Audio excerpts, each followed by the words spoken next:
Hay una verdad que rara vez se dice en voz alta cuando hablamos del contacto cero con una persona con rasgos narcisistas. No es tu silencio lo que los sacude hasta lo más profundo, es la incertidumbre, es ese momento en el que, por primera vez, pierden su habilidad para predecirte. Ya no pueden anticipar tu reacción, no pueden manipular tu próximo paso, no pueden reescribir tu historia a su antojo. Y para alguien que ha construido toda su estabilidad emocional sobre el control absoluto de los demás, eso no solo es desconcertante, es un colapso interno. Durante años, he acompañado a mujeres en estos procesos de reconstrucción emocional y descubrí algo sorprendente.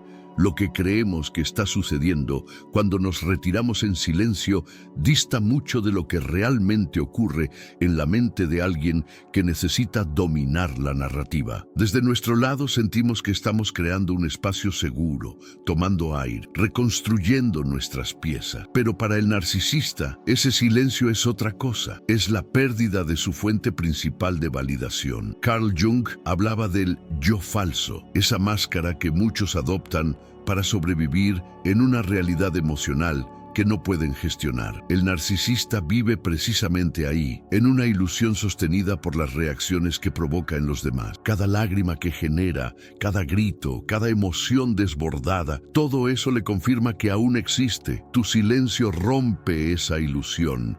Es como si le quitaras el escenario a un actor que solo sabe vivir bajo los reflectores. Cuando tú decides desaparecer emocionalmente, no estás solo retirando tu presencia física, estás desmantelando su teatro completo. Un narcisista sin público no sabe quién es. Sin una audiencia que reaccione, su mundo se desmorona lentamente, como una estructura que se derrumba desde adentro sin que él logre comprender qué está ocurriendo. Lo que muchas mujeres sienten en los primeros días de contacto cero es casi místico. De pronto, notan que un ruido de fondo, uno que habían normalizado durante años, se apaga. Todo parece más tranquilo, como si el aire pesara menos. Ese silencio, lejos de ser vacío, se siente como una liberación. Pero para el narcisista, ese mismo silencio equivale a un abismo. No es solo que desapareces, es que se rompe su fuente de estímulo continuo. Su mente, entrenada para generar caos y drama,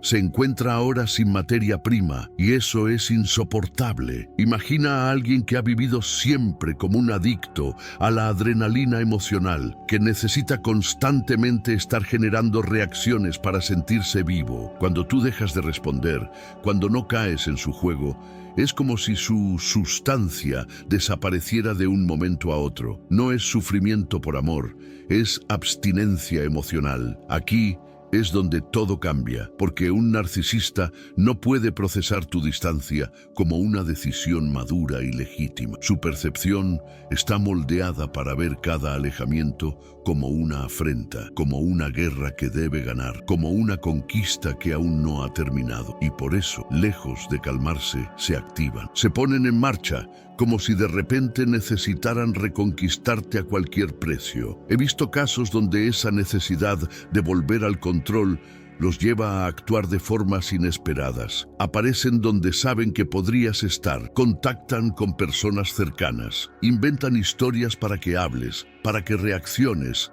para que vuelvas a entrar en el guión. Lo que más temen no es tu rechazo, es tu indiferencia. Muchas mujeres me preguntan con desesperación, ¿por qué no me deja en paz? Y la respuesta, aunque parezca simple, es profunda, porque tu tranquilidad amenaza su estructura emocional. El narcisista no se siente completo si tú no estás girando a su alrededor. Has sido parte de su identidad construida, de ese personaje que ha escrito para ti. Y cuando tú decides salir del libreto, cuando eliges el silencio como forma de respeto propio, su mundo se desmorona. Esa paz que has comenzado a cultivar en tu interior es su peor temor, porque demuestra que puedes vivir sin él, que puedes respirar sin su aprobación, que puedes florecer lejos de su sombra. Carl Jung decía que enfrentarnos a nuestra propia oscuridad es el acto más difícil y valiente. Pero el narcisista ha pasado toda su vida huyendo de la suya, y tu silencio le obliga, por primera vez, a mirar ese vacío cara a cara. Esto no es solo sobre proteger tu presente, es sobre reclamar tu futuro. Cuando una mujer madura emocionalmente elige dejar de participar en ese juego de espejos, está diciendo algo mucho más poderoso que cualquier palabra. Ya no me defines. Esa decisión lo desestabiliza por completo, porque significa que ya no eres manipulable, ya no eres controlable, ya no eres el personaje que necesitaba para sostener su historia interna. Y ahí es donde realmente comienza tu libertad. Cuando decides romper con el guión que esa persona intentó imponer sobre tu vida, algo profundo se agita en su mundo interior. Es como si de pronto el protagonista de su historia decidiera salirse del papel sin previo aviso, como si en mitad de la obra el personaje principal comenzara a improvisar, ignorando cada línea del libreto que él escribió con obsesión. El escenario se descontrola, nada encaja. La narrativa que él sostenía se desmorona y con ella su aparente estabilidad emocional. Para alguien que ha construido su identidad desde el lugar del director, del que da las órdenes, del que mueve los hilos de todas las interacciones, perder ese control no es solo incómodo, es una amenaza directa a su existencia emocional. En mi experiencia acompañando a mujeres en estos caminos de sanación, he llegado a entender que el contacto cero va mucho más allá de una medida de protección. Es una declaración silenciosa, potente y definitiva. Es una forma de decir: tu manera de amar me lastima y yo ya no voy a formar parte de esto. Pero para alguien que vive bajo un sistema interno distorsionado, donde el rechazo no existe como posibilidad real, ese mensaje no se puede procesar. Su mente no está preparada para aceptar una pérdida como resultado de una elección ajena. En su estructura emocional, lo que no controla lo amenaza, y esa amenaza se transforma rápidamente en desesperación. Lo que muchas mujeres suelen confundir en los primeros meses de contacto cero es el verdadero origen de esa intensidad que él muestra. No es introspección, no es remordimiento, es una reacción desesperada frente a la pérdida del poder emocional que ejercía sobre ti. Como un adicto que siente que su suministro se está agotando, incrementa la dosis, hace más, dice más, promete más, pero todo eso nace del mismo lugar, del miedo, no a perderte como ser humano,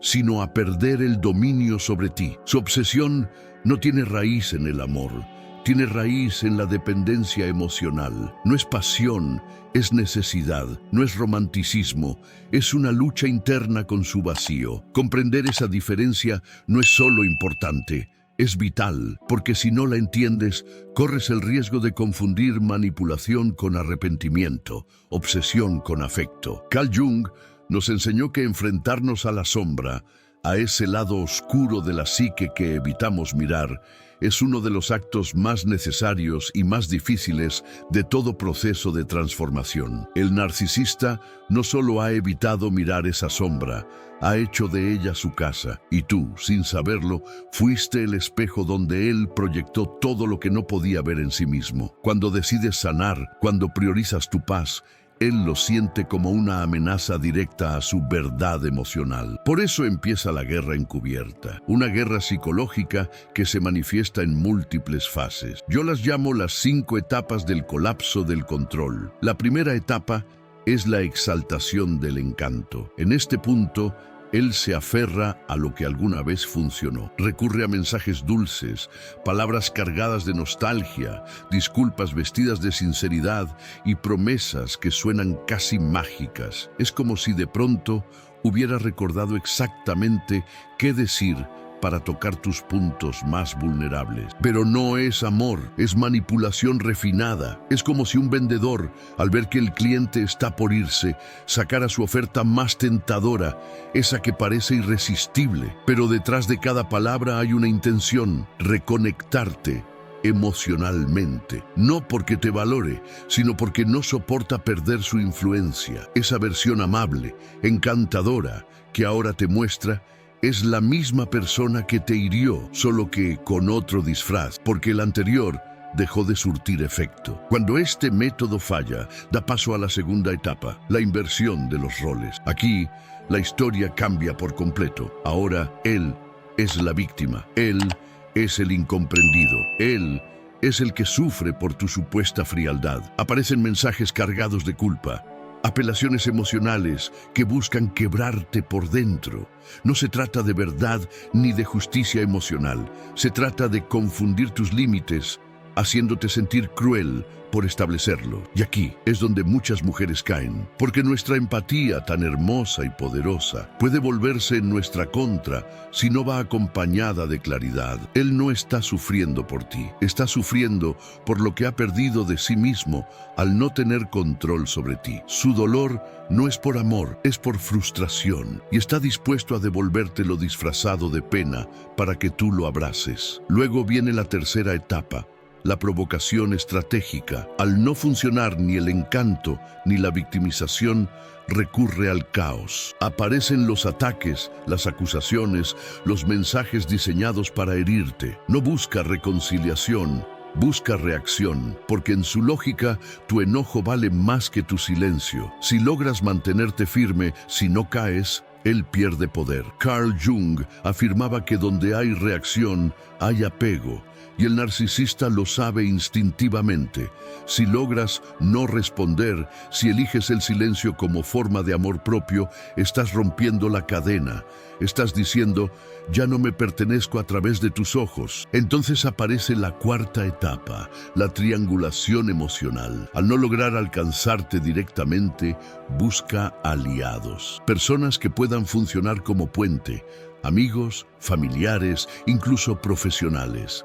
A todos les cuenta su versión de los hechos. En esa historia, él es el que quiere resolver y tú eres la que se niega. Así, intenta restaurar su imagen frente a los demás y ejercer presión indirecta sobre ti. No se trata de reconciliación auténtica, se trata de reconstruir su narrativa. En este punto, es clave que recuerdes, tú no estás huyendo de él.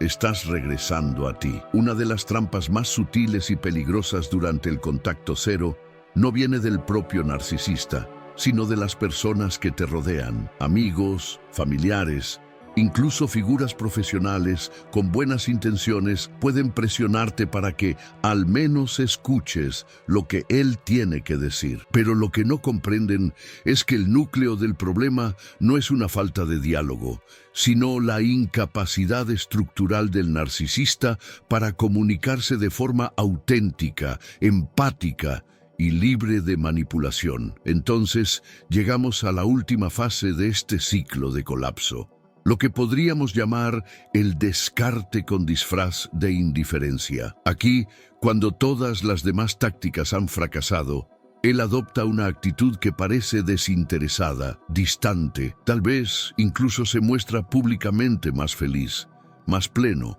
aparentemente liberado. Pero detrás de esa aparente paz hay un guión encubierto, una amenaza silenciosa. Tú decidiste irte, pero vas a lamentarlo. Es un acto de teatro psicológico. Intenta proyectar una imagen donde tú parezcas la que perdió. Quiere que creas que fue reemplazado sin esfuerzo, que su vida ahora brilla en tu ausencia. Pero esa escenografía tiene una sola intención: generar duda, miedo, culpa. Y si tú decides volver, la condición será clara.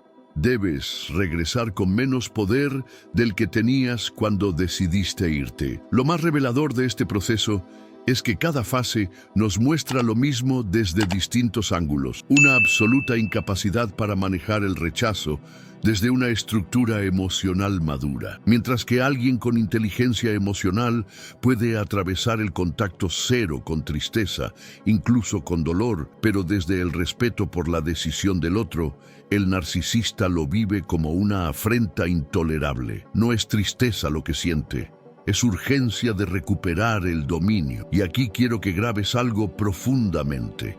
El contacto cero no es venganza, no es un castigo, no es un juego de poder.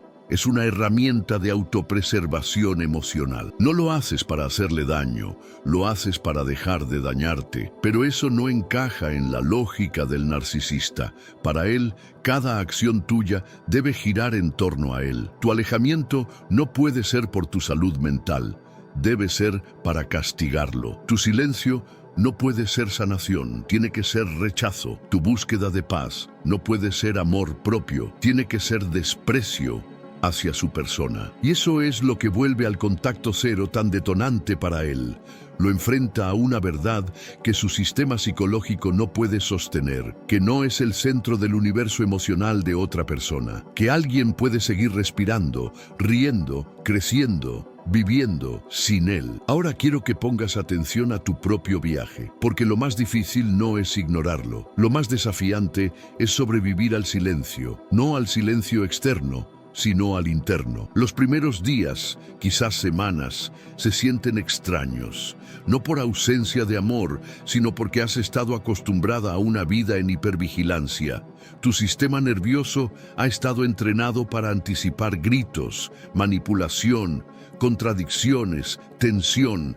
El drama era el pulso que marcaba tus días, y cuando todo eso desaparece, lo primero que sientes no es paz, es ansiedad, como si algo faltara. Pero lo que falta no es amor, es caos. Has confundido tanto tiempo el ruido con conexión, que el silencio ahora se siente ajeno. Ese silencio no es vacío, es espacio para ti. Solo necesitas reaprender cómo se siente la paz verdadera, como cuando alguien deja de consumir alimentos ultraprocesados y al probar comida real le parece sin sabor. No es que la comida sea insípida, es que su paladar ha sido distorsionado. Y tú necesitas tiempo para que tu corazón, tu mente y tu cuerpo se recalibren después de haber vivido de un amor falso, una versión adictiva y tóxica del afecto, lo que yo llamo amor sintético. Mientras tú atraviesas ese proceso de desintoxicación emocional, él también atraviesa uno,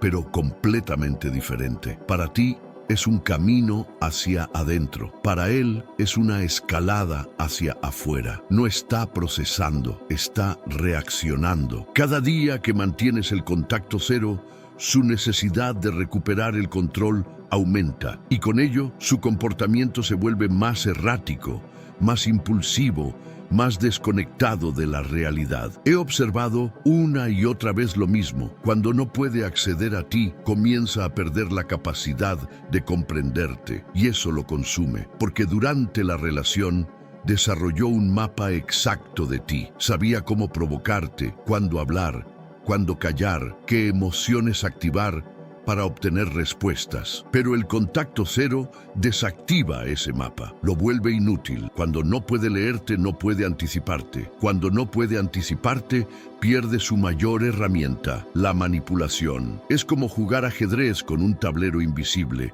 Y para alguien que ha construido su autoestima sobre el control emocional de los demás, esto no es solo frustrante, es una especie de muerte simbólica, una disolución de la identidad. Por eso, cuando el contacto cero se sostiene en el tiempo, puede hacer que esa persona actúe de maneras cada vez más impulsivas, más radicales, más desesperadas, porque está perdiendo algo que para él no es tú como persona, sino la idea de ti como extensión de su control. Hay una verdad que debes mantener siempre encendida dentro de ti a lo largo de este proceso. Su reacción desmedida, su aparente sufrimiento, sus intentos desesperados de recuperarte, no son pruebas de que lo estés hiriendo injustamente. Son pruebas de que estás haciendo lo correcto. Cada vez que alguien se descompone cuando tú eliges protegerte, no estás siendo cruel, estás siendo clara. Si una barrera personal provoca una resistencia tan feroz, es porque esa barrera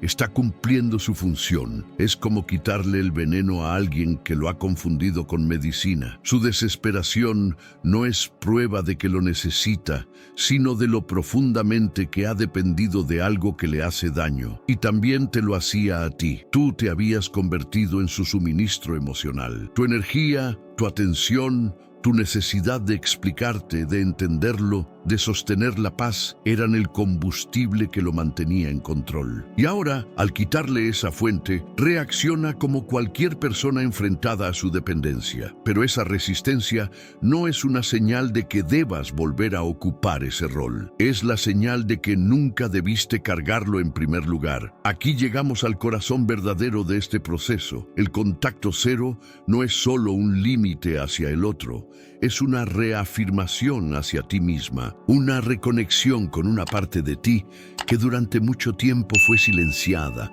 sacrificada, negada en nombre de una relación que solo se sostenía si tú dejabas de existir por completo. Porque cuando eliges tu serenidad por encima de su comodidad, estás diciendo, mi paz es sagrada. Cuando eliges tu bienestar por encima de su control, estás recuperando el timón de tu vida. Cuando eliges tu futuro por encima de su pasado, estás construyendo una versión de ti que ya no negocia su valor. Y esa elección, aunque parezca interna, invisible, simbólica, tiene un eco que cambia todo, porque es un precedente, un nuevo código emocional que establece lo que ahora estás dispuesta a permitir y lo que jamás volverás a tolerar. Y ese cambio no solo afecta a esa relación concreta, afecta a todas las relaciones que vendrán. Desde ahora, ya no aceptarás amores disfrazados de necesidad, afectos cargados de condiciones o vínculos que te pidan que desaparezcas para ser amada. Pero hay un efecto aún más profundo. El contacto cero transforma la idea misma que tenías sobre el amor. Después de haber sobrevivido a lo que podemos llamar un afecto condicionado, manipulado, teatral, tu sistema emocional necesita reaprender qué es el amor real. El amor genuino no requiere que estés alerta, no te obliga a convertirte en otra persona, no exige que pierdas tu voz para mantener la calma. El amor auténtico no hiere tu autoestima para afirmar su presencia. Durante el proceso de sanación, muchas mujeres experimentan algo hermoso y aterrador a la vez: el resurgir de su intuición, esa brújula interna que estuvo silenciada, distorsionada, anulada. Después de vivir en un terreno emocional donde todo lo tuyo fue puesto en duda, tus recuerdos, tus emociones, tus límites, ahora comienza a emerger la certeza interior. Y eso es, sin exagerar, lo más aterrador que puede enfrentar un narcisista, una mujer que confía en sí misma. Porque él invirtió tiempo, tácticas y palabras en desmontar esa confianza. Te enseñó a mirar el mundo con sus ojos, a desconfiar de tus sentimientos, a asumir que su versión de la realidad era la única válida. Pero el silencio que ahora practicas está haciendo algo que ningún grito podría lograr. Está desprogramando su control. Es como si quitaras lentamente los filtros de una ventana que durante años solo dejaba pasar una luz falsa. Y aunque al principio esa luz real duele, porque los ojos se han acostumbrado a la penumbra, poco a poco comienzas a ver los colores verdaderos, la claridad. Y mientras tú despiertas, él se pierde, porque su certeza siempre fue un reflejo de tu confusión. Su seguridad nació de tu duda. Su control se alimentaba de tu inseguridad. Y ahora no puede leer tus señales, no puede descifrar tus gestos, no puede ajustar su estrategia porque ya no tiene acceso a ti. Es como intentar manipular un espejo que ha dejado de reflejar. Y eso es exactamente lo que vuelve a ese tipo de personas tan erráticas. Están perdiendo su única brújula, que eras tú. El contacto cero los descompone, no por lo que eres, sino porque ya no pueden usar lo que eres. Les quitas el escenario, les cierras el guión, les apagas las luces. Y entonces se enfrentan con algo que han evitado toda su vida, su vacío interior. Se dan cuenta, quizás sin palabras, de que nunca supieron amar, solo supieron poseer, y cuando ya no pueden poseerte, se enfrentan con una verdad que los desarma. No saben cómo existir sin controlar a otro ser humano. En ese silencio tuyo, en esa calma que parece tan simple, estás haciendo algo profundamente radical. Estás eligiendo tu verdad por encima de su ficción. Estás diciendo: no más culpa disfrazada de amor, no más caos disfrazado de pasión, no más teatro donde tú solo podías ser la actriz secundaria de su historia. Porque cuando una mujer madura decide guardar silencio, no está huyendo. Está eligiendo con precisión quirúrgica cuáles batallas vale la pena pelear. Y en ese acto descubre que la guerra más importante no es convencer a alguien de amarla correctamente, sino proteger su capacidad de amarse a sí misma sin interrupciones. Y esa elección, ese acto íntimo de soberanía emocional, es lo que realmente rompe todo. Porque al dejar de ser parte de su guión, al dejar de actuar como el personaje que él necesitaba para reafirmarse, tú te transformas en algo que él nunca pudo controlar, una mujer libre, libre para elegir, para sentir, para construir su realidad sin la distorsión constante de otro. Y eso, para alguien que necesita ser el centro de cada universo emocional que toca, no es solo una pérdida, es el fin de su ilusión de poder, porque el contacto cero no es ausencia, es presencia plena contigo misma. Y esa presencia, esa decisión de regresar a ti, es el tipo de poder que nadie puede volver a quitarte.